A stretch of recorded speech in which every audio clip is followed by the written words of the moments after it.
Lily's fingers bled as she clung to the cliff edge, her father's cold goodbye still echoing in her ears as he abandoned his disabled daughter to die. Above her, 3 horses appeared where no one else would, their determined eyes showing an impossible understanding of her desperate situation. Before we continue, don't forget to subscribe to the channel, like the video, and comment on where you're watching from. Let's get started.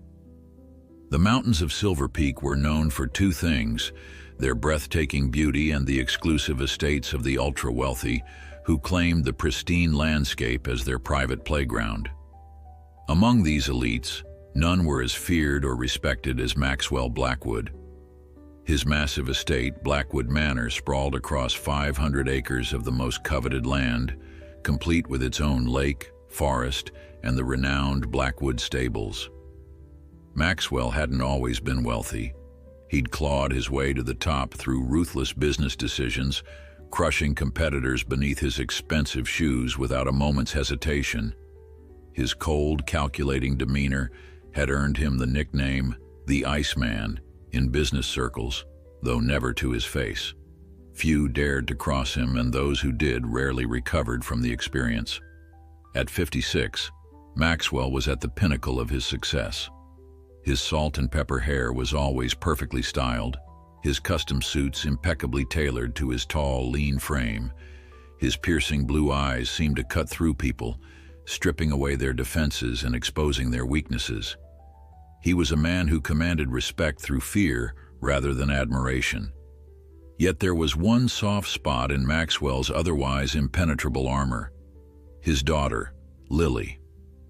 Lily Blackwood was 17, with her father's piercing blue eyes and her late mother's golden hair. She had once been a vibrant, athletic child who loved dancing and riding horses more than anything in the world. That was before the accident 3 years ago, a riding accident that had left her paralyzed from the waist down. The day of the accident had changed everything. Lily had been practicing jumps on her favorite horse, Midnight Star, when something spooked the animal. She was thrown and landed badly, her spine crushed beneath her. Midnight Star was immediately sold, despite Lily's tearful protests, and Maxwell hired the best doctors money could buy. But some things couldn't be fixed, not even with Maxwell Blackwood's fortune. Lily would never walk again. After the accident, Maxwell's already cold demeanor turned glacial. Business rivals who dared challenge him found themselves bankrupted within months. His staff lived in constant fear of his explosive temper. Only around Lily did he show any semblance of warmth, though even that had become increasingly rare. She was supposed to be perfect, he was overheard saying once to his assistant. The Blackwood heir. Now look at her, trapped in that chair for the rest of her life. Despite her father's disappointment, Lily refused to be defined by her disability. She adapted to life in her wheelchair with remarkable resilience, continuing her education with private tutors and finding new passions to replace those she could no longer pursue. She even begged to return to the stables, to be near the horses she still loved deeply. Maxwell initially refused, seeing the request as both dangerous and a painful reminder of what his daughter had lost. But Lily's persistence wore him down, and he eventually allowed her supervised visits to the stables, though she was strictly forbidden from riding.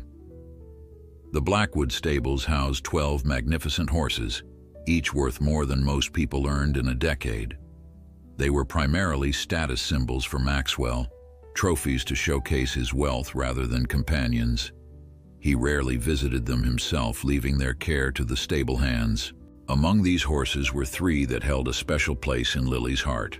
Thunder, a powerful gray Andalusian stallion with a gentle temperament. Luna, a sleek black Arabian mare whose speed was unmatched in local competitions. And Phoenix, a chestnut thoroughbred with unusual intelligence that sometimes seemed almost human. On this particular morning, Lily was making her way to the stables in her motorized wheelchair. The path from the main house was smooth and well-maintained, designed specifically to accommodate her. The late spring air was crisp and fragrant with wildflowers that dotted the expansive lawns. It was her favorite time of day, when most of the staff were busy with their morning duties, and she could enjoy a rare moment of solitude. As she approached the stables, she could hear the familiar sounds of horses nickering softly. The stable doors were open, allowing the morning light to stream in and illuminate the spacious interior. The smell of fresh hay and polished leather filled her nostrils, a scent that always brought a smile to her face. "Good morning, everyone," Lily called out cheerfully as she entered, her voice echoing slightly in the large space. The horses responded immediately, their ears perking up at the sound of her voice.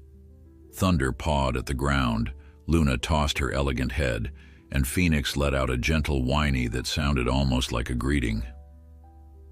"Miss Lily, you're early today," said Carlos, the head stable hand, emerging from one of the stalls with a pitchfork in hand. In his mid-50s, Carlos had been managing the Blackwood stables since before Lily was born. He was one of the few staff members who treated her exactly the same after her accident, never with the pity or discomfort she often saw in others' eyes. "Dad's having some business associates over for brunch," Lily explained, wrinkling her nose slightly. "I wanted to get out of the house before they arrived. You know how he gets when he's trying to impress people." Carlos nodded knowingly. Maxwell Blackwood's business gatherings were notorious among the staff for the excessive demands he made to ensure everything was perfect. "Well, you're always welcome here," Carlos said warmly. "I was just about to exercise Thunder and Luna. Would you like to watch?" Lily's face lit up. "I'd love to. Can I help groom them first?" Carlos hesitated. "Your father's rules." "Please, Carlos. He won't know, and I miss it so much." The longing in her voice was palpable. After a moment's consideration, Carlos nodded. "All right, but just grooming, nothing more. I value my job too much to risk anything else." Lily beamed, maneuvering her wheelchair toward Thunder's stall. The magnificent gray horse lowered his head as she approached, allowing her to stroke his velvety nose. "Hello, my friend," she whispered. "I've missed you." What Lily didn't know was that her father had changed his plans that morning. The business meeting had been rescheduled, and Maxwell was now making his way toward the stables, his mind consumed with a decision he had been contemplating for weeks. A decision that would change everything, not just for Lily, but for everyone at Blackwood Manor. As Maxwell approached, his footsteps silent on the gravel path, the horses sensed his presence before anyone else. Their sudden stillness alerted Lily that something had changed. She turned her wheelchair toward the entrance just as her father's imposing figure appeared in the doorway, his face unreadable as his cold gaze settled on his daughter. "Dad!" Lily exclaimed, unable to hide her surprise. "I thought you had a meeting this morning." Maxwell's expression remained impassive as he stepped into the stable, his tailored suit looking out of place among the hay and dirt. "It was rescheduled," he replied, his voice cool and controlled. "I've been looking for you." Carlos quickly set down the brush he'd been holding and straightened his posture. "Good morning, Mr. Blackwood. I was just about to exercise the horses." Maxwell barely acknowledged him, his attention fixed on Lily. "You seem to spend more time here than in your studies lately." "I finished my lessons early," Lily responded, her earlier joy now replaced with caution. She had learned to read her father's moods, and something about his demeanor today made her uneasy. "Is everything all right?" Maxwell stared at her for a long moment before answering. "We need to talk, Lily, privately." He turned to Carlos. "Give us the room." Carlos hesitated, glancing at Lily with concern. "Sir, I was just about to—" "I said give us the room," Maxwell repeated, his voice dropping to a dangerous octave that brooked no argument. Carlos nodded quickly. "Of course, Mr. Blackwood." He gave Lily a reassuring smile before exiting the stable, closing the door behind him. Once they were alone, Maxwell began to pace slowly between the stalls, running his hand along the polished wood. The horses watched him warily, especially Thunder, who snorted and shifted in his stall when Maxwell passed. "These horses cost me a fortune," Maxwell said eventually.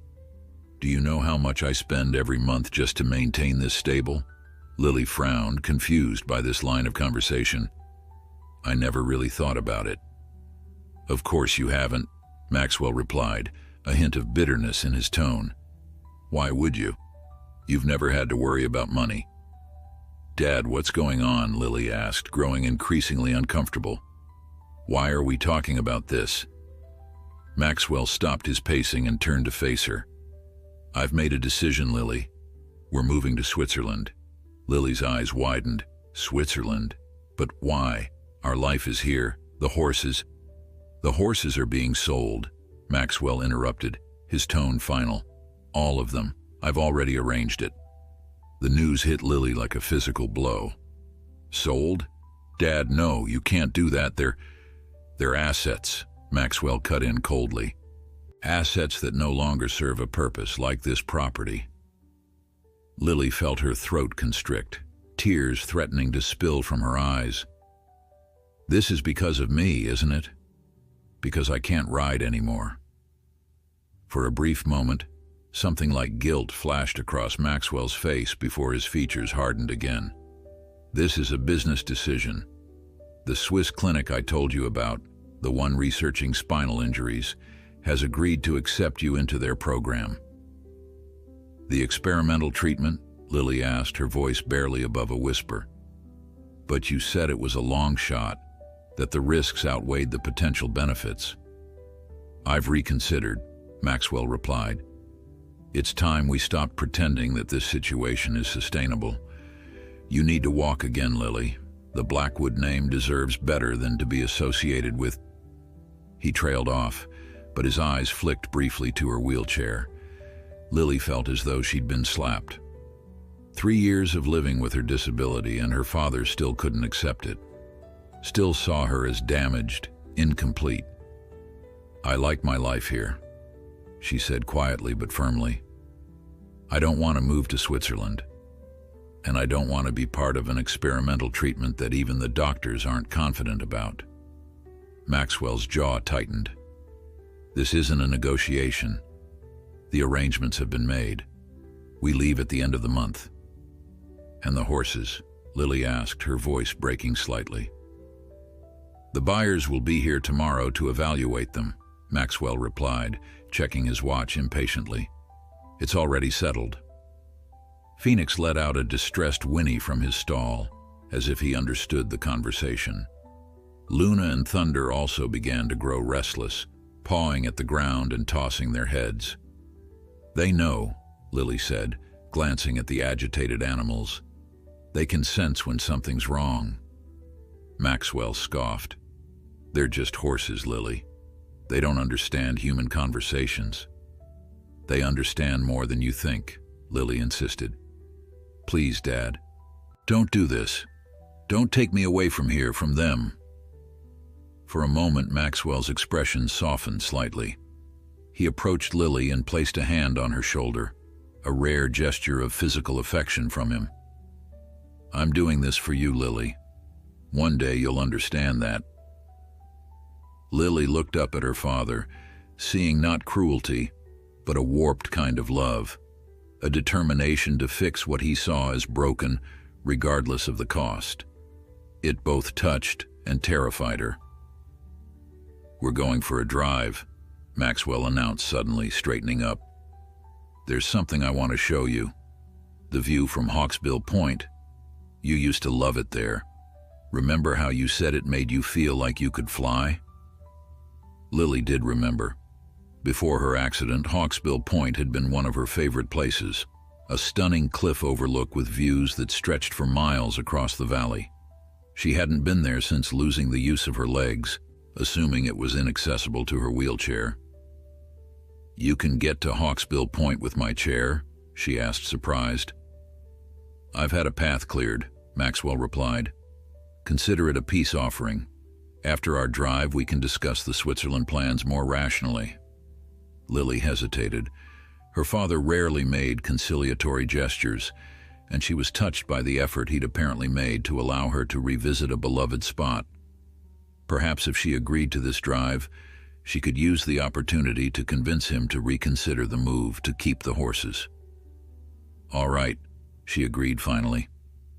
"Let me just say goodbye to them first." Maxwell checked his watch again. "Make it quick. I'll bring the car around." As soon as her father left the stable, Lily wheeled herself to each stall, speaking quietly to the horses who had become her closest companions over the past 3 years. "I won't let him sell you," she whispered fiercely to Thunder, who nuzzled her hand gently. "I promise." Luna tossed her elegant head, dark eyes fixed on Lily with what seemed like understanding. Phoenix, always the most perceptive of the three, stretched his neck out to touch his nose to Lily's cheek, his breath warm against her skin. "I'll find a way," Lily promised them all. Somehow. Outside, the sound of an engine announced Maxwell's arrival with the car, a specially modified Range Rover that could accommodate Lily's wheelchair. As Lily made her way out of the stable, she didn't notice the way the 3 horses watched her leave, didn't see how they pawed anxiously at the ground or how Phoenix tried to push against his stall door as if to follow her, and she certainly couldn't have known that this would be the last time she would see the stables as she knew them, or that the drive her father had planned would change everything in ways neither of them could imagine. The drive to Hawksbill Point was tense and mostly silent. Maxwell navigated the winding mountain roads with practiced ease, occasionally glancing at Lily in the rearview mirror. She sat in her wheelchair, secured in the specially modified rear section of the Range Rover, staring out the window at the passing landscape. "You're being childish about this," Maxwell said finally, breaking the silence. "The Swiss clinic is the best in the world for cases like yours." Lily continued to gaze out the window. "Cases like mine have a name, Dad. It's called paraplegia, and I've accepted it, even if you can't." Maxwell's knuckles whitened on the steering wheel. "Don't be ridiculous. No one accepts being confined to a wheelchair for life." "I have," Lily replied simply. "I've built a life I'm happy with. I have my art, my studies, the horses." "The horses," Maxwell repeated with a bitter laugh. "Those animals are a constant reminder of your condition, of your failure." Lily turned to look at her father, hurt and anger flashing in her eyes. "My failure, is that what you think my disability is?" Maxwell didn't answer immediately, his jaw working as he struggled with words that didn't come easily to him. "You were supposed to inherit everything, Lily. The business, the estate, all of it. The Blackwood legacy was meant to be yours." "It still can be," Lily insisted. "Being in a wheelchair doesn't change who I am." "It changes everything," Maxwell snapped, his carefully constructed composure cracking. "Do you think my business associates respect a man whose heir is—" He cut himself off, but the damage was done. "Broken?" Lily finished for him, her voice barely audible. "Is that what you think I am?" Maxwell didn't deny it, and his silence was more painful than any words could have been. Lily turned back to the window, blinking away tears. The road began to climb more steeply as they approached Hawksbill Point. Trees lined the narrow path, their branches creating dappled patterns of sunlight on the ground. In the distance, the majestic outline of the mountains rose against the clear blue sky. As they drove, Lily's mind drifted back to happier times, to before the accident, when her relationship with her father had been different. She remembered how proud he had been when she won her first equestrian competition at age 12, his rare smile as he lifted her onto his shoulders, despite her protests that she was too old for such displays. She remembered, too, the day he'd given her Midnight Star, the horse that would later be involved in her accident.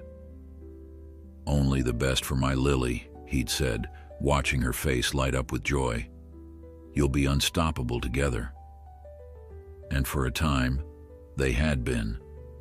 Until that fateful day when everything changed.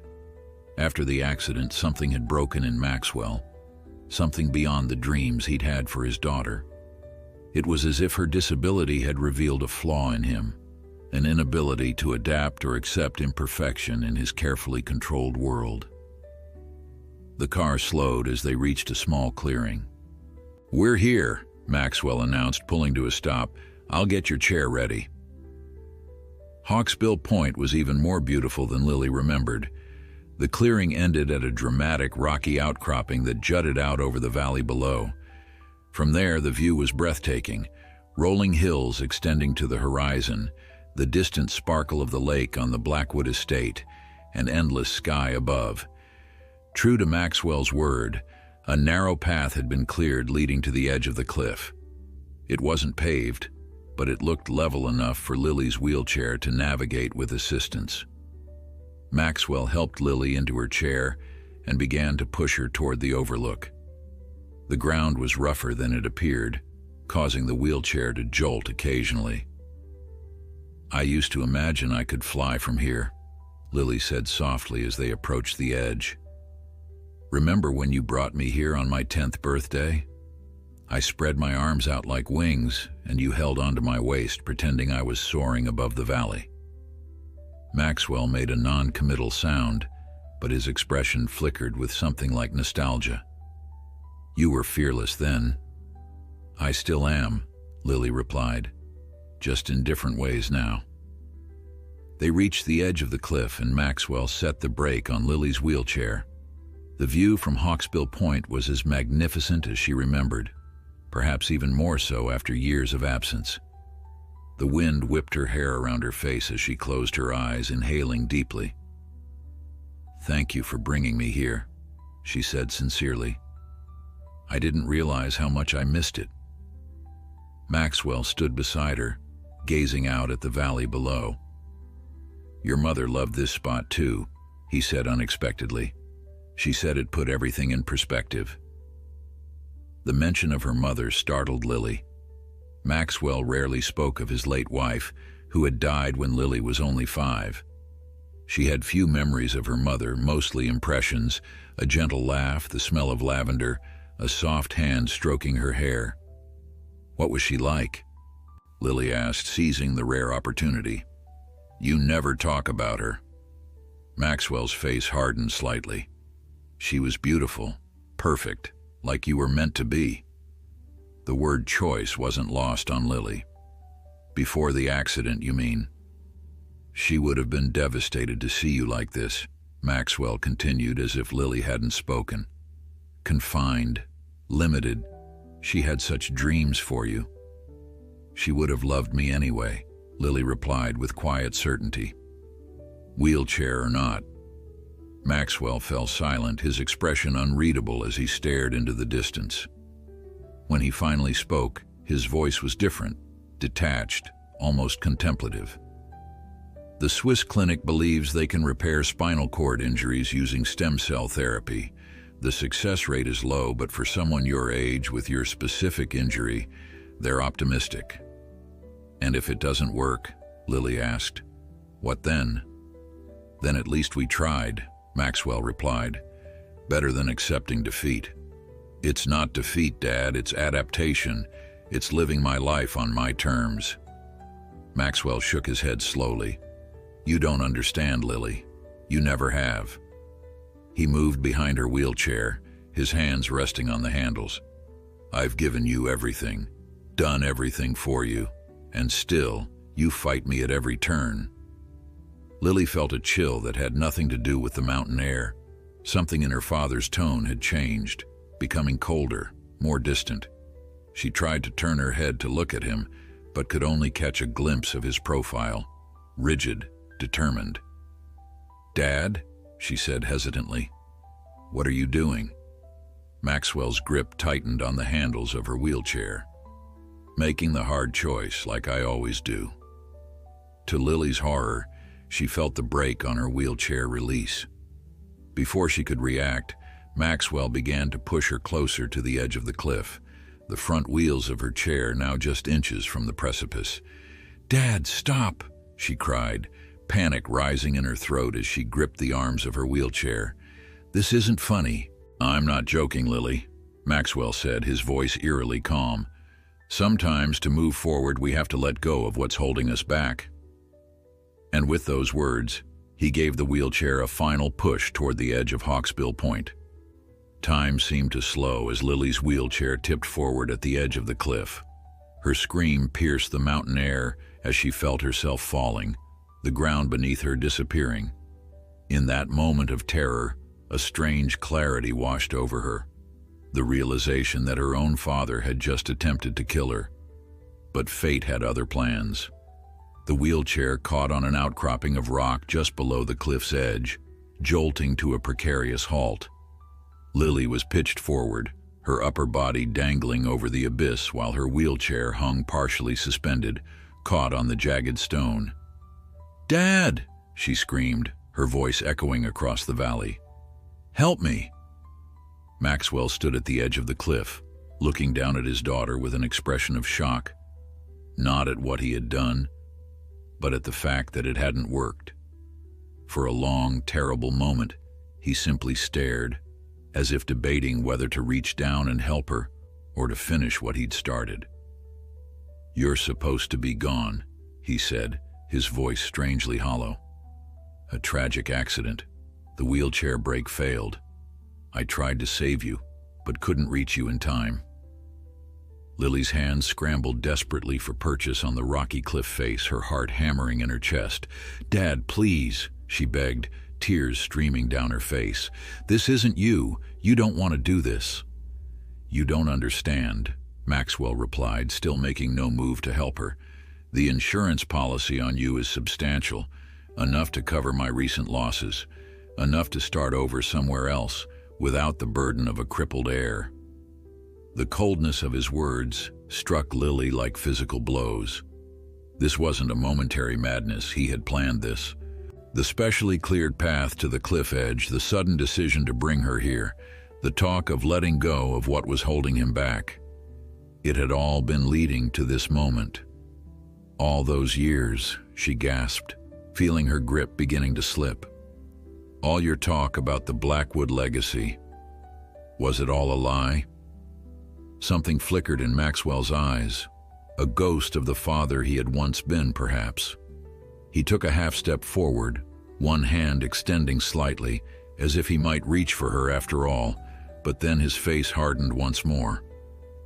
"Goodbye, Lily," he said quietly, turning away from the cliff edge. "Sometimes sacrifices must be made." As he walked back toward the Range Rover, Lily's desperate cries followed him. But he didn't look back, didn't hesitate as he opened the car door and slid into the driver's seat. Lily could hear the engine start, could feel the vibration through the rocky outcropping she clung to. Her arms were beginning to burn with the effort of holding herself up, her paralyzed legs useless weight in the wheelchair that had become a death trap. The Range Rover's tires kicked up dust as Maxwell drove away, leaving his only daughter to die alone on the mountainside. Lily's mind raced, fighting through the shock and betrayal to focus on survival. The outcropping that had caught her wheelchair wouldn't hold forever. Already she could feel it shifting slightly under the weight. Below her was at least a 100-foot drop to the rocky ground, a fall no one could survive. She tried to pull herself back up, to leverage her upper body strength to haul herself in the wheelchair away from the edge. But the angle was wrong, and without the use of her legs, she couldn't get enough purchase. "Help!" she screamed, though she knew there was no one to hear her. Hawksbill Point was isolated, miles from the nearest hiking trail. No one would find her until it was too late. As her arms began to tremble with exertion, Lily thought of the horses back at the stable, Thunder, Luna, and Phoenix. She thought of how she'd promised them she wouldn't let them be sold, a promise she now had no way of keeping. She imagined them being taken away by strangers, their trust betrayed just as hers had been. "I'm sorry," she whispered, unsure if she was apologizing to the horses or to herself for believing that her father could ever truly accept her as she was. Miles away, back at Blackwood Manor, something extraordinary was happening. Carlos had returned to the stables after Maxwell and Lily left, intending to continue his work. But the moment he stepped inside, he knew something was wrong. The horses were in a state of agitation he'd never seen before. Thunder was kicking at his stall door with such force that the wood was beginning to splinter. Luna was rearing up, her front hooves pawing at the air, and Phoenix was making a strange, almost human sound of distress. "What's gotten into you all?" Carlos muttered, approaching Thunder's stall cautiously. The big gray stallion's eyes were wild. Nostrils flared as he continued to slam his powerful body against the door. Suddenly, the stall door gave way with a crack of breaking wood. Thunder burst free, nearly knocking Carlos over in his rush. Before the stable hand could react, the stallion had galloped out of the stable into the yard. Luna was next, somehow managing to unlatch her stall door with her teeth, a trick Carlos had never seen her perform before.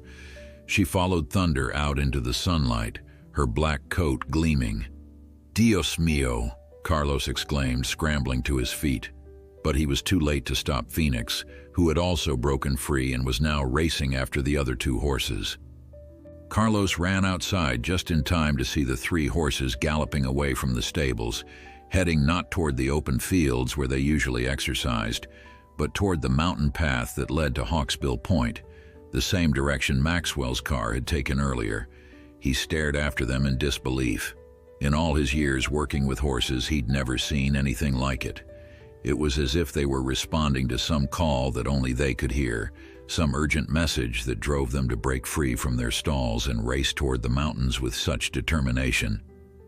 Back on the cliff edge, Lily's strength was failing. Her arms burned with the effort of holding on, her fingers bloodied from gripping the rough stone. She knew she couldn't last much longer. As her grip began to slip, a strange sound reached her ears, the rhythmic pounding of hooves on the mountain path. At first, she thought she was hallucinating, her mind conjuring comforting sounds in her final moments. But the sound grew louder, more distinct, and then, impossibly, she heard a familiar whinny, a sound she would recognize anywhere. "Thunder," she gasped, hardly daring to believe it. The pounding of hooves stopped, replaced by the sound of snorting and the soft crunch of hooves on gravel. And then, appearing at the cliff edge above her, was Thunder's magnificent gray head, his intelligent eyes finding her immediately. "How?" Lily whispered, tears of relief springing to her eyes. Behind Thunder appeared Luna and Phoenix, all three horses somehow having found their way to her in her moment of greatest need. They stood at the edge of the cliff, looking down at her with what seemed like determination in their eyes. Thunder pawed at the ground, then lowered his head toward her, stretching his neck as far as it would go. But Lily was still too far down to reach him. "I can't," she said, her voice breaking. "I can't reach you." Just when it seemed all hope was lost, the horses did something that defied all explanation, something that would change Lily's fate forever. Phoenix was the first to move. The chestnut thoroughbred backed away from the cliff edge, disappearing from Lily's view for a moment. Then, to her astonishment, he reappeared with a thick fallen branch clenched in his teeth. With deliberate care, he laid the branch down near the edge, one end extending out over the precipice, closer to where Lily clung desperately to the rocks. Luna moved next, using her muzzle to nudge the branch, positioning it with a precision that seemed impossible for an animal. The branch slid forward until it was within Lily's reach, creating a makeshift lifeline. "Incredible," Lily whispered, scarcely believing what she was seeing. Thunder, the largest and strongest of the three, then did something even more astonishing. He lowered himself to the ground, belly flat against the earth, and began to inch forward until his head and neck extended over the cliff edge. He stretched downward, his powerful neck muscles straining, until his muzzle nearly touched the branch.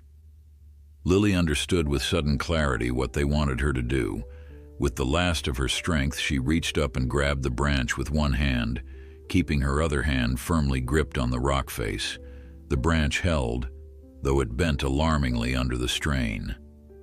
"I don't know if this will work," she gasped, her arms trembling with exhaustion. Thunder nickered softly as if encouraging her. His eyes, warm and intelligent, seemed to say, "Trust us." Taking a deep breath, Lily let go of the rock and grabbed the branch with both hands. For a terrifying moment, she swung freely over the abyss, the branch creaking ominously. But it held. Above her, Thunder had clamped his teeth firmly on the other end of the branch, anchoring it with his substantial weight. Luna and Phoenix positioned themselves on either side of Thunder, as if understanding that their combined weight was needed to counterbalance Lily's. With trembling arms, Lily began to pull herself up the branch, inch by painful inch, her paralyzed legs dangling beneath her. The horses remained perfectly still, their bodies tense with the effort of holding their positions. Lily's progress was agonizingly slow, her muscles screaming in protest after the strain they'd already endured. But the thought of giving up never crossed her mind, not with these three magnificent creatures risking their own safety to save her. When she finally reached the edge of the cliff, Thunder carefully backed away, still holding the branch, creating space for her to pull herself onto solid ground. With one final desperate heave, Lily dragged herself over the edge, collapsing onto the rocky surface, gasping for breath. For several minutes, she simply lay there, tears of relief streaming down her face. She was alive, saved by the very creatures her father had dismissed as mere assets to be sold off. "You came for me," she murmured, reaching out a shaking hand to touch Thunder's leg. "How did you know?" The horses gathered around her, their warm breath stirring her hair, their solid presence a comfort unlike any she'd ever known. Phoenix gently nuzzled her cheek, while Luna stood protectively at her side. Thunder remained in front of her, his large body positioned between Lily and the cliff edge, as if ensuring she couldn't fall again. Gradually, Lily's breathing steadied, and the reality of her situation began to sink in. Her wheelchair was gone, lost to the depths below. Her legs were useless. She was miles from home, stranded on a mountain with no way to call for help, and the only person who knew where she was had just tried to murder her. "What am I going to do?" she asked aloud, not expecting an answer. To her surprise, Thunder lowered himself to the ground beside her, his intent clear. Luna and Phoenix moved to position themselves on either side of him, forming a solid, supportive triangle around Lily. "You want me to get on your back?" Lily asked, hardly daring to believe it. Thunder's gentle snort seemed to confirm her guess. With trembling arms, Lily pulled herself toward the gray stallion. It was difficult without the use of her legs, but determination gave her strength. Using Thunder's mane for leverage, she managed to haul herself onto his broad back. Once she was positioned securely, Thunder rose carefully to his feet. Lily wobbled slightly, but quickly found her balance, leaning forward to wrap her arms around his strong neck. "Thank you," she whispered, pressing her cheek against his mane. "All of you." With Luna and Phoenix flanking them protectively, Thunder began to move, picking his way carefully down the mountain path. His gait was slow and measured, far from his usual powerful stride, as if he understood the precious cargo he carried. As they descended the mountain, Lily's mind raced. She couldn't go home, not to Blackwood Manor, not to the father who had tried to kill her. By now, Maxwell would have returned, perhaps already crafting the story of her tragic accident. If she reappeared, there was no telling what he might do next. But where could she go? Who would believe that Maxwell Blackwood, respected businessman and pillar of the community, had attempted to murder his own daughter for insurance money? Without evidence, it would be her word against his. And Maxwell had a lifetime of cultivating influence and allies. One thing was certain. She needed to get somewhere safe, somewhere her father wouldn't think to look for her, and she needed to figure out what to do next. As if sensing her thoughts, Thunder nickered softly, his ears flicking back to catch the sound. Lily stroked his mane gratefully. "You're right," she said, as if he had spoken. "One step at a time. First, we get away from here." The mountain path eventually joined a wider trail that wound through the forest surrounding the Blackwood estate. Lily recognized it as one of the old logging roads that crisscrossed the property, seldom used now but still maintained enough to be passable. "We need to avoid the main house," she told the horses, who seemed to understand perfectly. At a fork in the path, Thunder veered left without hesitation, taking the route that would skirt the edge of the property rather than lead back to the stables. The afternoon sun filtered through the trees, casting dappled shadows across the path. Under different circumstances, Lily might have found the scene peaceful, even beautiful. Now, every sound made her jump, every shadow seemed to hide a threat. She kept expecting to hear the roar of an engine, to see her father's Range Rover appear around a bend in the trail, but the forest remained quiet except for the natural sounds of wildlife and the steady rhythm of the horses' hooves on the packed earth. Luna and Phoenix remained vigilant, their ears constantly moving, alert to any potential danger. As they traveled, a plan began to form in Lily's mind. There was someone who might help her, someone who had no love for Maxwell Blackwood, and who lived far enough from the estate to provide temporary sanctuary while she figured out her next move. "We need to find Carlos," she told the horses. "He'll know what to do." Carlos lived in a small cabin on the outskirts of the Blackwood property. Maxwell had provided the housing as part of his employment package, though Lily suspected it was less from generosity and more to ensure Carlos was always available to care for the horses. The cabin was modest, but well maintained, set in a clearing surrounded by pine trees. It was at least 3 miles from their current position, and Lily worried about the horses' stamina after their incredible rescue effort and the mountain descent they'd already accomplished. "Are you sure you can make it?" she asked, stroking Thunder's neck. The stallion snorted and tossed his head, as if offended by the suggestion that he might tire. Luna and Phoenix flanked them as they continued along the trail. As they traveled, Lily couldn't help but marvel at the inexplicable connection that had brought these animals to her rescue. How had they known she was in danger? How had they managed to break free from their stalls and find her on the mountainside? And most astonishing of all, how had they worked together with such intelligence and purpose to save her life? These questions circled in her mind, providing a welcome distraction from the horror of her father's betrayal. Every time she thought of Maxwell's cold eyes as he pushed her wheelchair toward the cliff edge, a fresh wave of pain and disbelief washed over her. The father she thought she knew, distant and demanding, yes, but surely not capable of murder, had never really existed. Meanwhile, back at Blackwood Manor, Maxwell was meticulously constructing his alibi.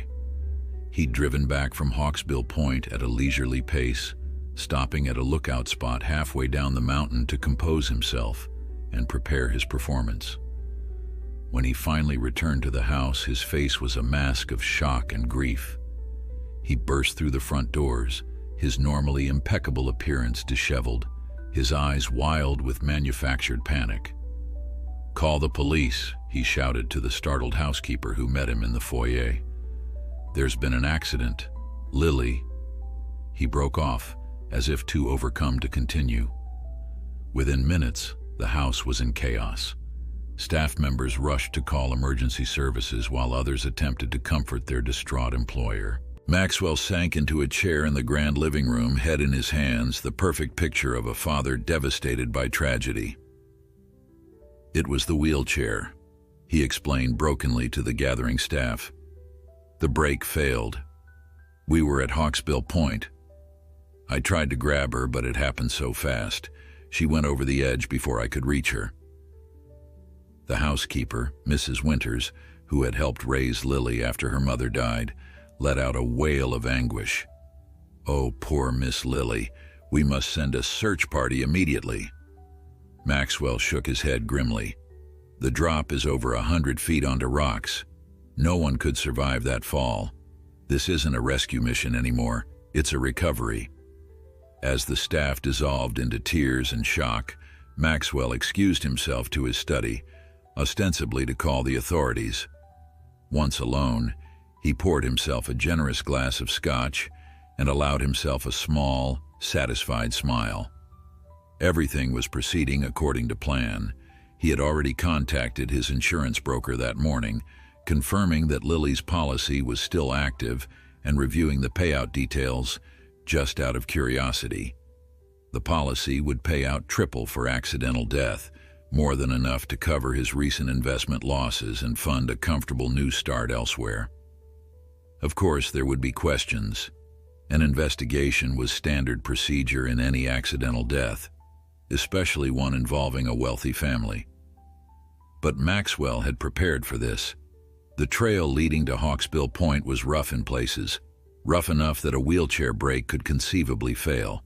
And who would suspect a grieving father of murdering his only child? Maxwell took a long sip of his scotch, savoring the burn. By this time tomorrow, search teams would be recovering what remained of Lily from the base of the cliff. Within a week, he'd hold a suitably somber funeral. And within a month, the insurance payout would be processed. After that, a fresh start. Perhaps in Europe, or maybe a private island somewhere. Without the burden of a disabled daughter, without the constant reminder of his failure to produce a worthy heir. He could even start a new family, he mused. At 56, he was still young enough to father another child, one who wouldn't disappoint him. The sound of police sirens in the distance drew him back to the present. It was time to deliver the performance of his life. Setting down his glass, Maxwell carefully arranged his features into an expression of profound grief and went to meet the authorities. Back in the forest, Lily and the horses were approaching Carlos's cabin. The journey had taken longer than expected, as Thunder had to navigate carefully with his precious cargo. Several times they'd been forced to detour around fallen trees or particularly rough patches of trail that might have unseated Lily. As they emerged from the tree line into the clearing where the cabin stood, Lily felt a surge of relief at the sight of Carlos's old pickup truck parked outside. He was home. "Carlos!" she called out, her voice weak from exhaustion and emotion. For a moment, nothing happened. Then the cabin door flew open and Carlos appeared, a look of utter disbelief on his weathered face. "Madre de Dios," he breathed, crossing himself quickly. "Miss Lily, is that really you?" "It's me, Carlos," Lily confirmed, managing a wan smile. Carlos rushed forward, his eyes darting from Lily to the three horses and back again as if unable to process what he was seeing. "Your father returned hours ago," he said urgently. "He said there was a terrible accident at Hawksbill Point, that you fell from the cliff when your wheelchair brake failed. The police are already searching for your..." He broke off, unable to say the word body. "There was no accident," Lily said, her voice steady despite the tremor that ran through her body. "He pushed me, Carlos. My father tried to kill me." Carlos's face drained of color. "Senor Blackwood, but why would he..." "Insurance money," Lily interrupted. "He admitted it right before he left me to die. He said I was a burden, that I was holding him back, that he needed the insurance payout to cover his losses." The stable hand's expression transformed from shock to a cold fury. "And these horses?" he asked, gesturing to Thunder, Luna, and Phoenix, who stood calmly around Lily. "How did they come to be with you?" "They saved me," Lily said simply. "I don't know how they knew I was in trouble, or how they found me, but they did. They worked together to pull me up from the cliff edge after my father left. Then Thunder carried me here." Carlos shook his head in amazement. "I saw them break out of their stalls earlier. I've never seen anything like it. It was as if they were possessed. They ran straight toward the mountain path. He reached out to stroke Thunder's neck with reverent fingers. Incredible animals, truly incredible. Carlos, I need your help, Lily said, the adrenaline that had sustained her beginning to fade, leaving exhaustion in its wake. I can't go back to the house. If my father realizes I'm alive— Say no more, Carlos said firmly. You'll stay here with me. No one will think to look for you here, not when they believe you're dead. He moved closer, reaching up to help Lily down from Thunder's back. But first, let's get you inside and take care of those wounds. Then we can decide what to do next. As Carlos carefully lifted her from Thunder's back, Lily felt a wave of gratitude wash over her. The horses had saved her life, and now Carlos would help her reclaim it. Somehow, together, they would find a way to expose Maxwell's crimes and ensure he paid for what he'd done. Thunder, Luna, and Phoenix followed them to the cabin door, unwilling to leave Lily's side even now. And as Carlos carried her over the threshold into the safety of his humble home, Lily knew that whatever happened next, she wasn't alone. Carlos's cabin was small but comfortable, with a main room that served as both living area and kitchen, a bedroom in the back, and a modest bathroom. The furnishings were simple but well cared for, reflecting the stable hand's practical nature. A small television sat in the corner, currently playing a news report that made Lily's blood run cold. The search continues for Lily Blackwood, daughter of prominent businessman Maxwell Blackwood, after a tragic accident at Hawksbill Point earlier today, the reporter announced solemnly.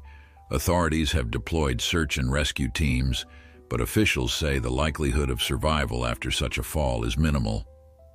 The screen cut to footage of Maxwell, his face a mask of grief as he spoke to reporters outside Blackwood Manor.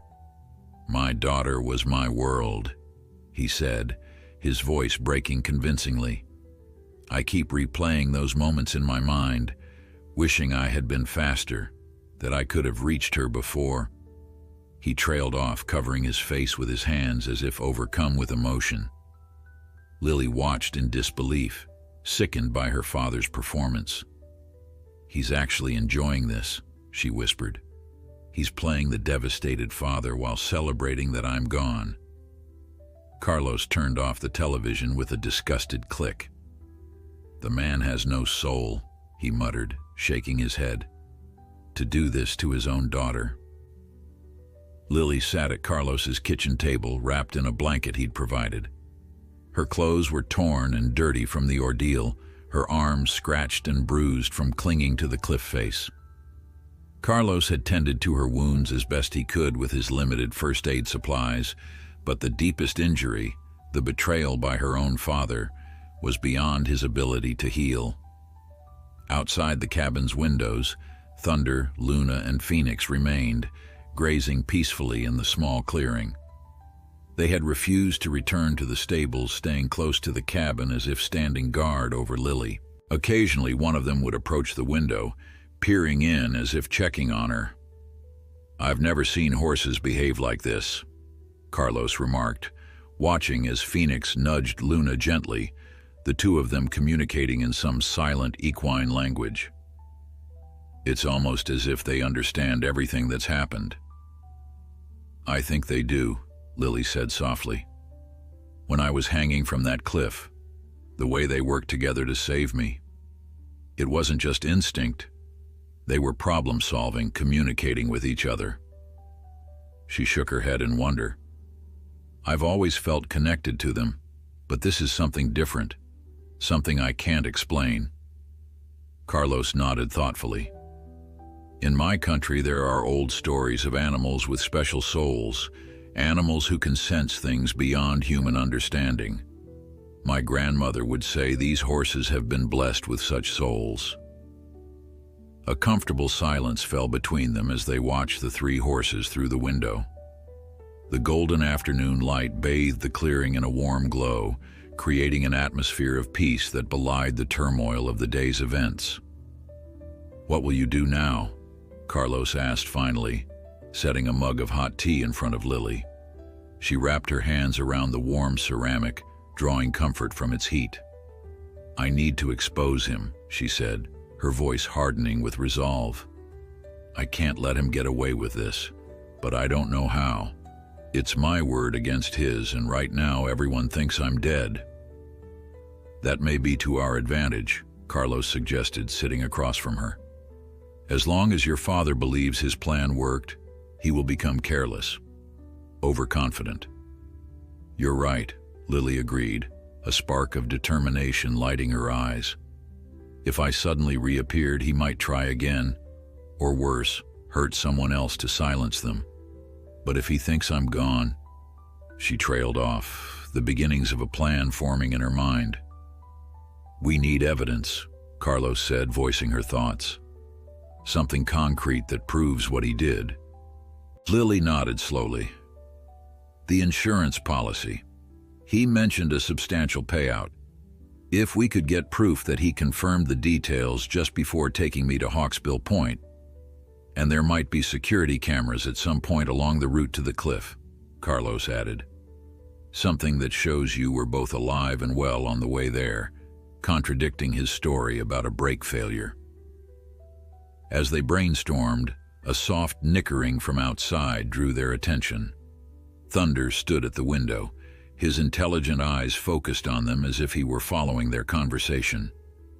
"I swear he understands us," Lily murmured. Carlos smiled slightly.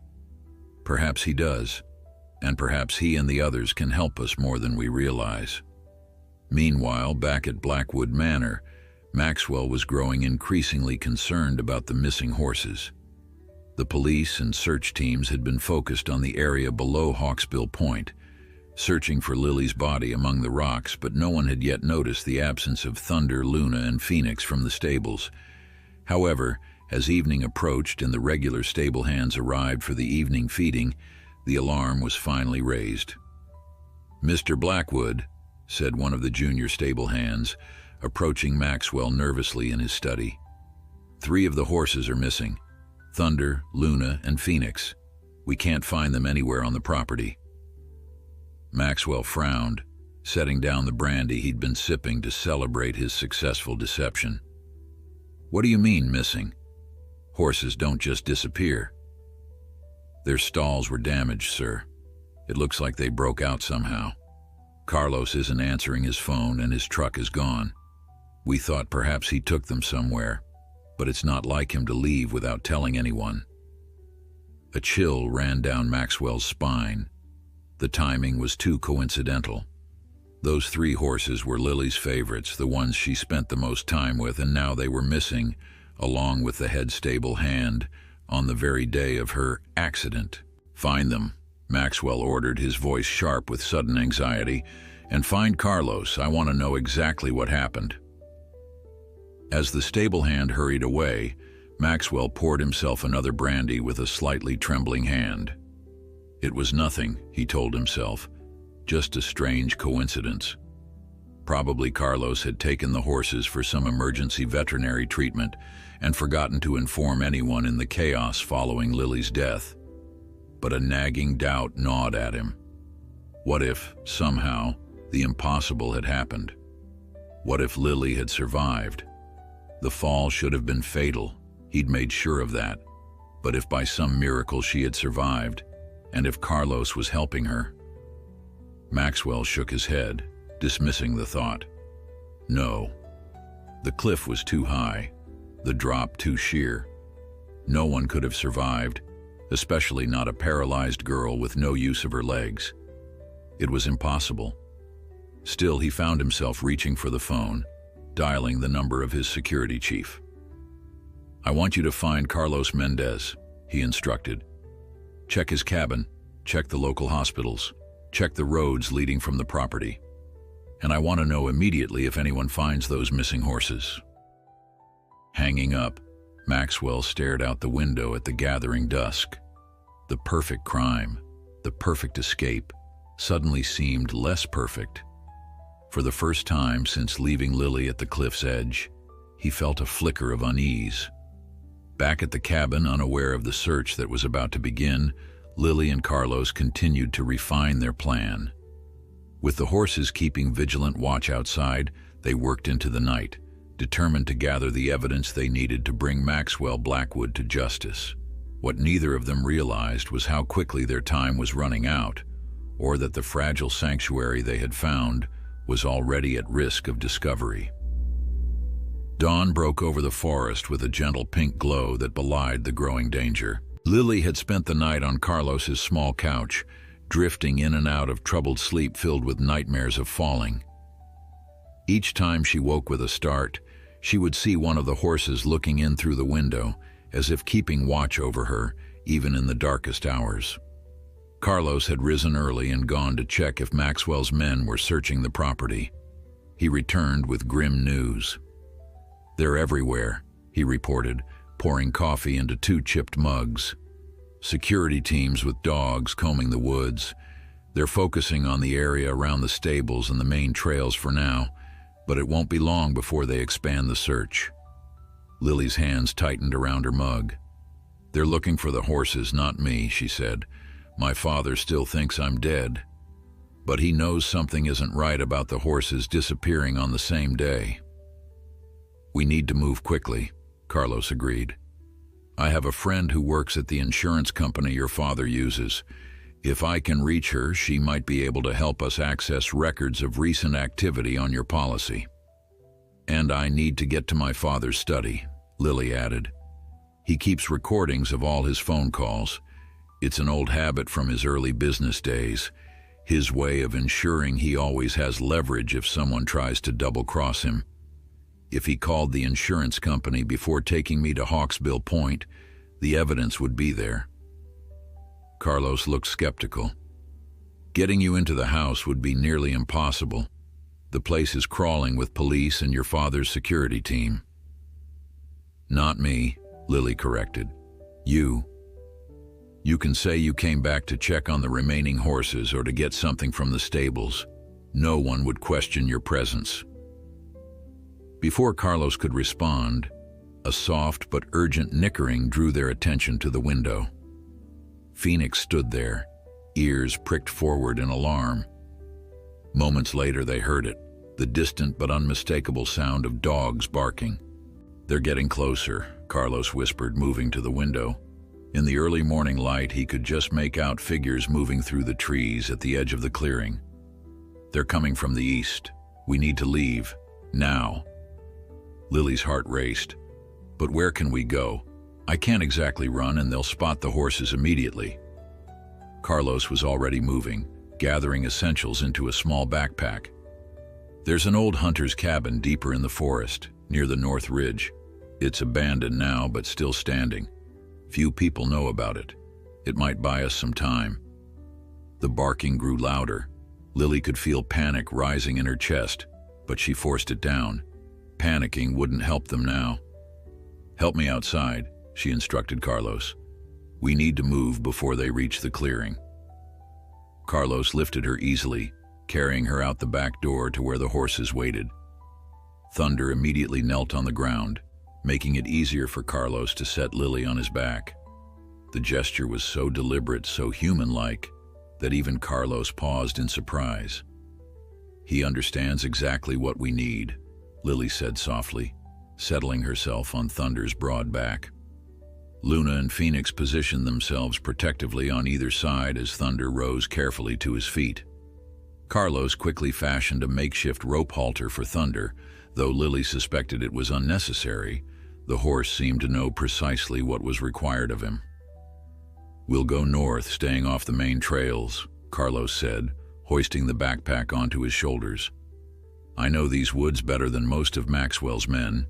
We should be able to reach the cabin by midday if we move quickly." As they slipped into the forest on the opposite side from the approaching search party, Lily looked back one last time at the small cabin that had briefly been her sanctuary. Just in time to see dark figures emerge from the tree line, dogs straining at their leashes. They had escaped with only minutes to spare. Back at Blackwood Manor, Maxwell was growing increasingly agitated. The search teams had found nothing, no trace of the horses, no sign of Carlos. It was as if they had all vanished into thin air. "What about the cabin?" Maxwell demanded of his security chief, a former military man named Reed. "You checked Carlos's cabin?" "Yes, sir," Reed confirmed. "A team is there now. It appears recently occupied but empty. They're searching the surrounding area." Maxwell paced his study, unable to shake the feeling that something was terribly wrong. The timing was too suspicious. The horses breaking free on the same day as Lily's accident, Carlos disappearing without a word. It felt like pieces of a puzzle coming together to form a picture he didn't want to see. "Sir," Reed began cautiously, "given the circumstances, do you think it's possible that your daughter somehow survived the fall?" Maxwell stopped pacing, fixing Reed with an icy stare. "That's impossible. I saw—" He caught himself just in time. "I saw the drop. No one could survive that, especially not someone in Lily's condition." Reed nodded, though something in his eyes suggested he wasn't entirely convinced. "Of course, sir, just exploring all possibilities."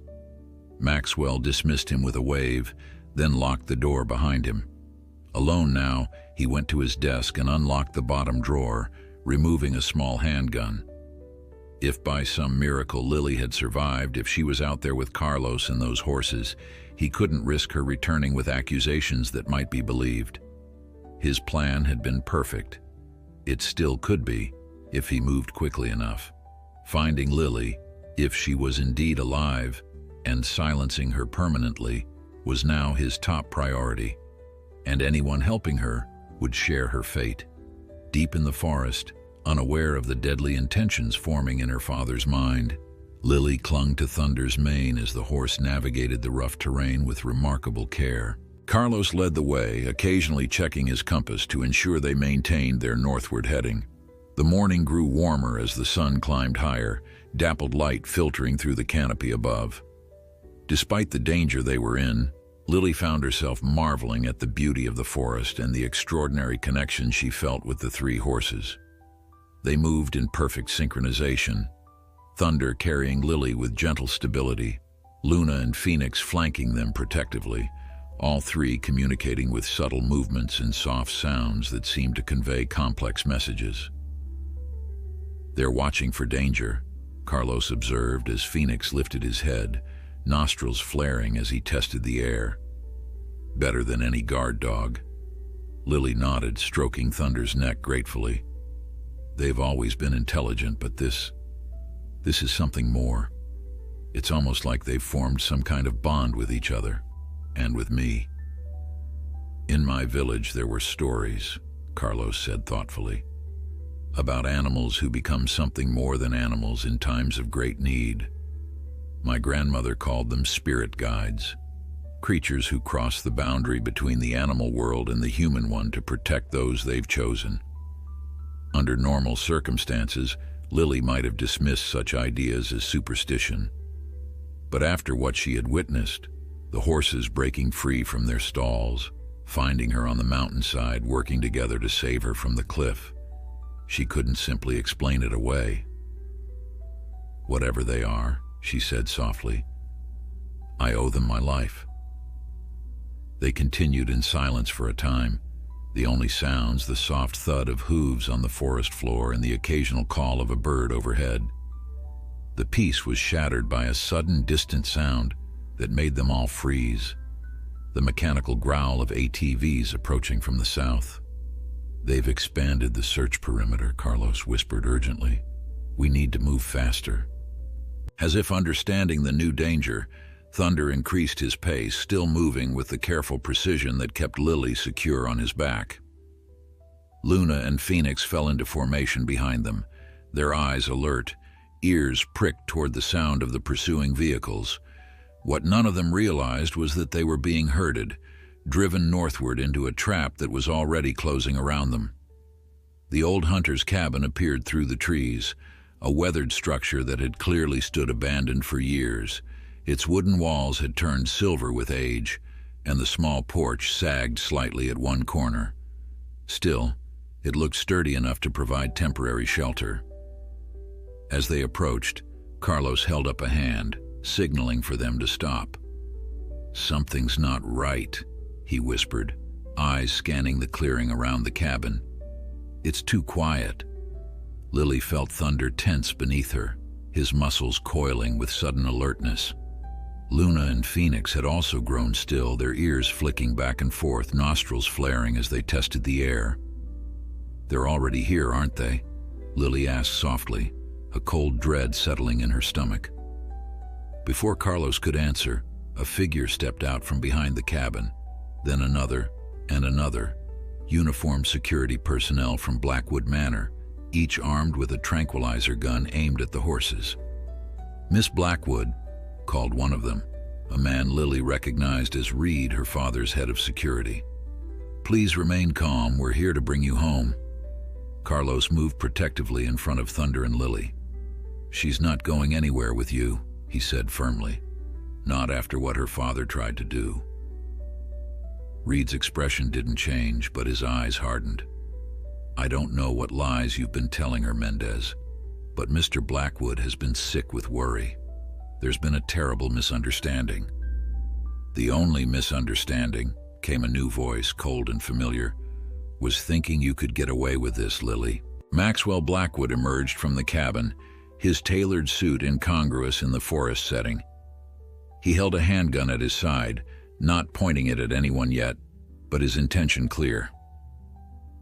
"Dad," Lily said, her voice steady despite the fear coursing through her. "I suppose it was too much to hope that you'd believe I was dead." Maxwell's face twisted with a mixture of rage and disbelief. "How did you survive? It's impossible. No one could have survived that fall." "I had help," Lily replied, placing a hand on Thunder's neck. "More than you could possibly understand." Maxwell's gaze shifted to the three horses, his expression darkening. "These animals," he said with contempt, "you always were too attached to them. Sentimental nonsense." "They saved my life," Lily countered. "They broke free from their stalls somehow, found me hanging from that cliff edge after you left me to die, and worked together to pull me up." She stared directly into her father's eyes. "They showed more humanity than you ever have." For a moment, uncertainty flickered across Maxwell's face. "That's absurd. They're just horses. Animals don't reason or plan or rescue people. And fathers don't try to murder their daughters," Lily shot back. "Yet here we are." A tense silence fell over the clearing. The security team looked uncomfortable, shifting on their feet as they glanced between Maxwell and Lily. Reed, in particular, seemed troubled by the exchange. "Sir," he said cautiously to Maxwell, "what is she talking about?" Maxwell's grip tightened on his gun. "She's confused, traumatized by her accident. Obviously she fell but managed to grab onto something. Carlos found her and has been filling her head with ridiculous ideas about me trying to harm her." "I heard you admit it," Lily pressed. "You said the insurance policy would cover your losses. You said I was a burden you needed to be free of. You told me goodbye and left me to die." Reed looked increasingly disturbed. "Mr. Blackwood." "Enough!" Maxwell shouted, raising the gun now, pointing it directly at Lily. "I won't let you ruin everything. I've worked too hard, sacrificed too much."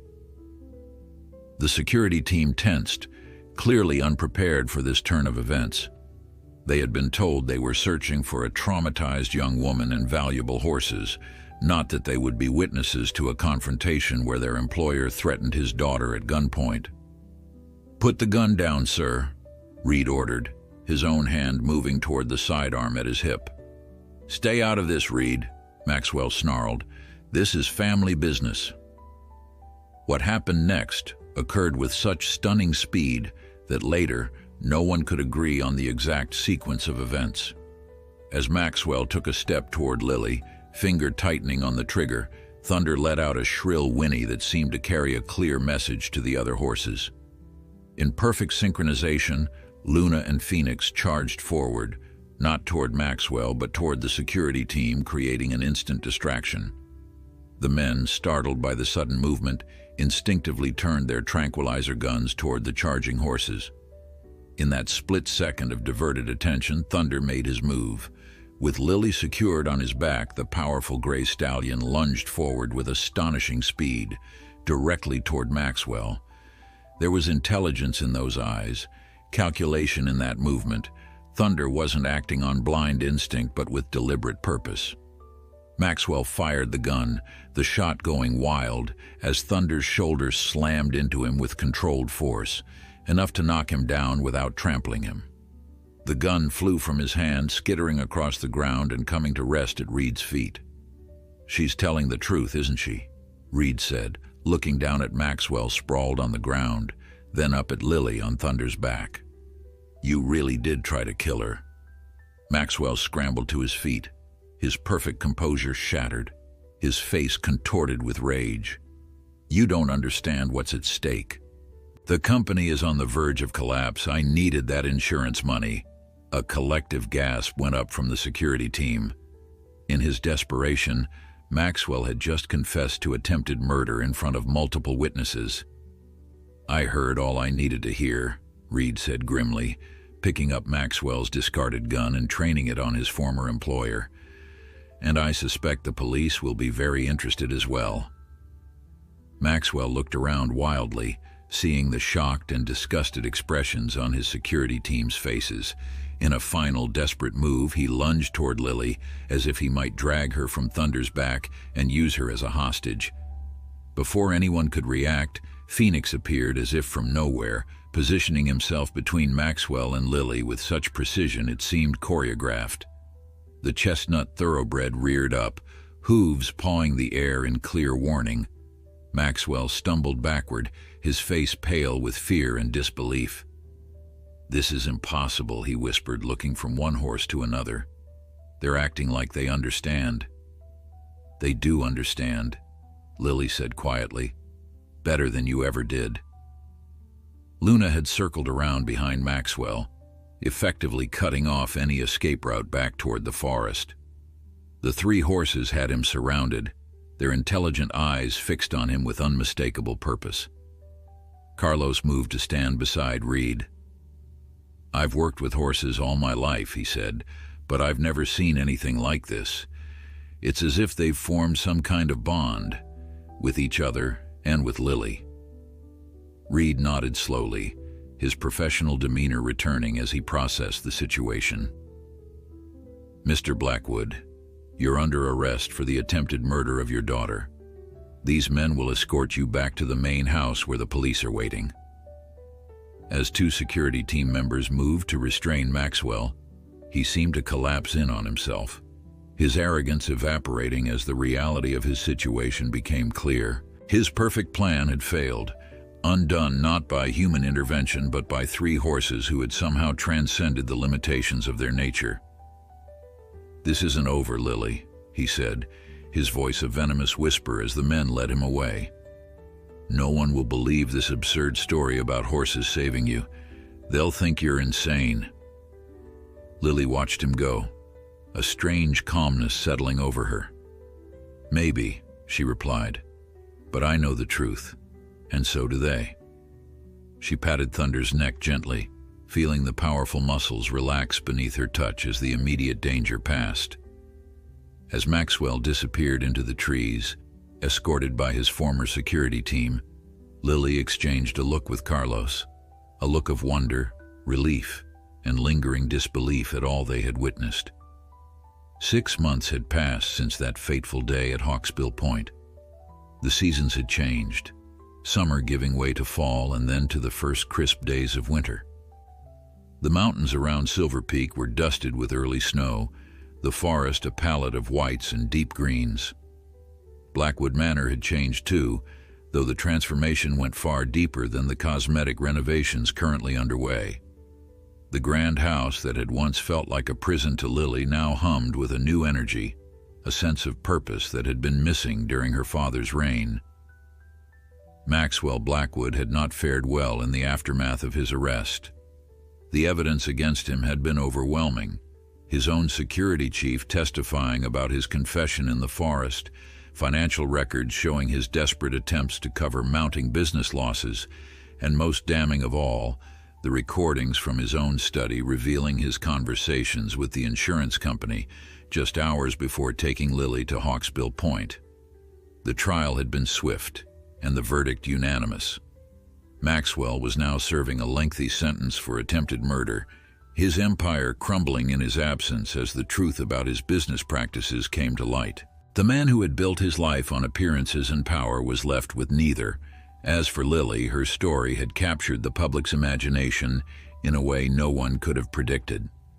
The tale of the horses who saved her from certain death became something of a modern legend. News outlets from around the world had descended on Silver Peak, eager to interview the young woman whose bond with 3 remarkable horses had defied explanation. Scientists came too, animal behaviorists and equine specialists who wanted to study Thunder, Luna, and Phoenix. They ran tests, observed interactions, and left with more questions than answers. The level of coordination, problem-solving, and apparent empathy displayed by the horses simply didn't fit within the established understanding of equine behavior. Some called it a miracle. Others suggested a rare form of collective intelligence that science had yet to fully understand.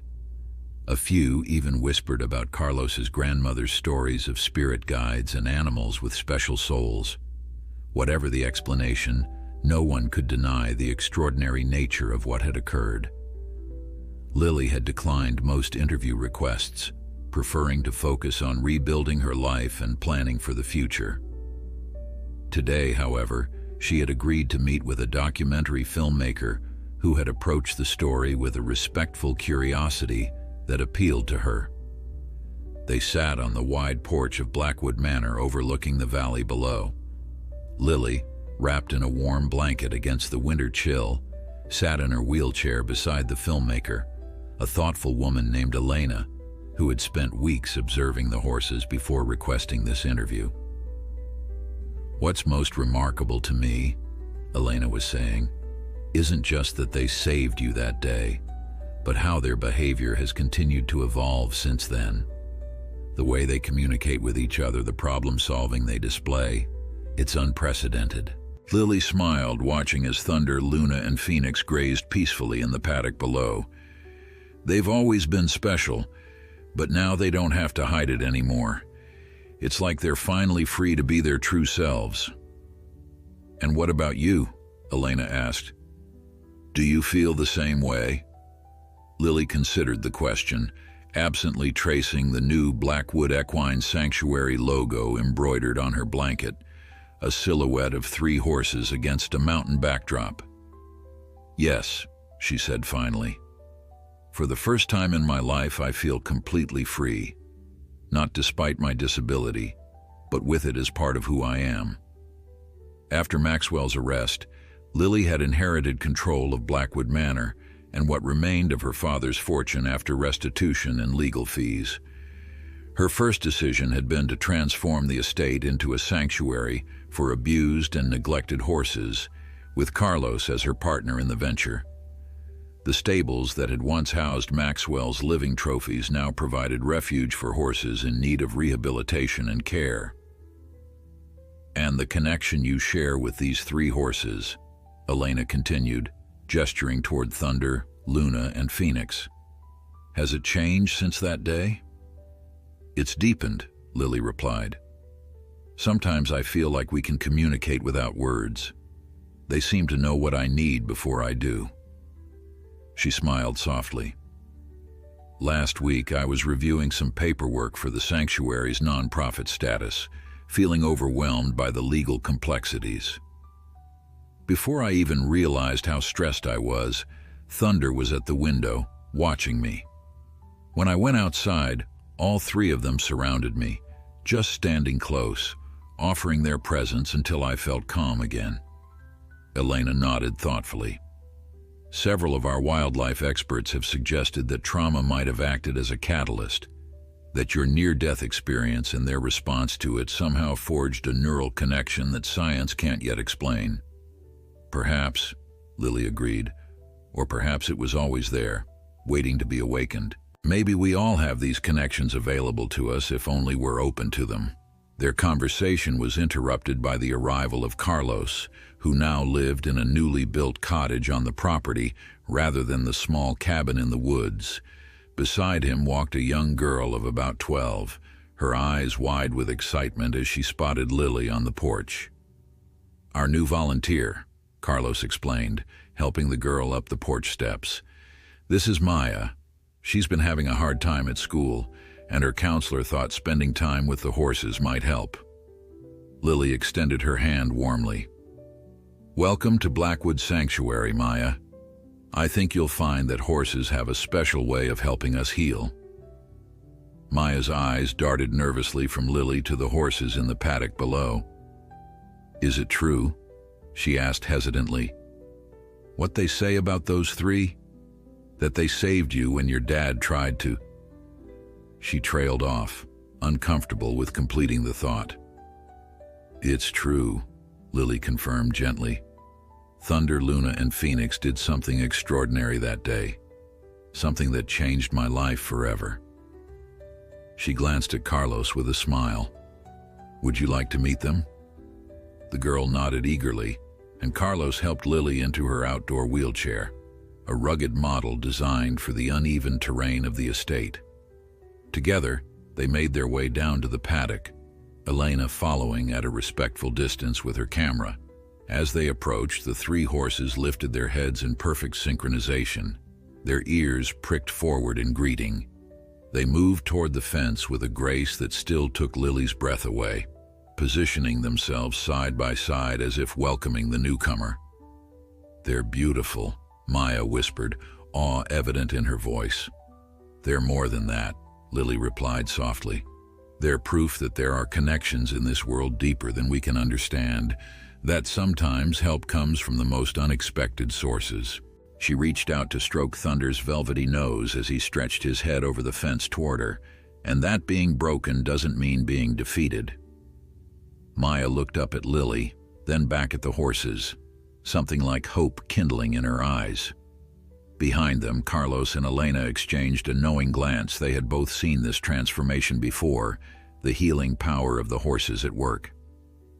As the winter sun began to set over Silver Peak, casting long shadows across the snow-dusted paddock, Lily felt a profound sense of peace wash over her. The journey had been painful, the betrayal devastating, but it had led her here, to this moment of purpose and connection. Thunder nudged her hand gently, his wise eyes seeming to reflect her thoughts. Luna and Phoenix moved closer, forming a protective semicircle around Lily and the young girl who stood in awe beside her. In that moment, surrounded by these extraordinary creatures who had defied all explanation to save her life, Lily knew with absolute certainty that this was just the beginning.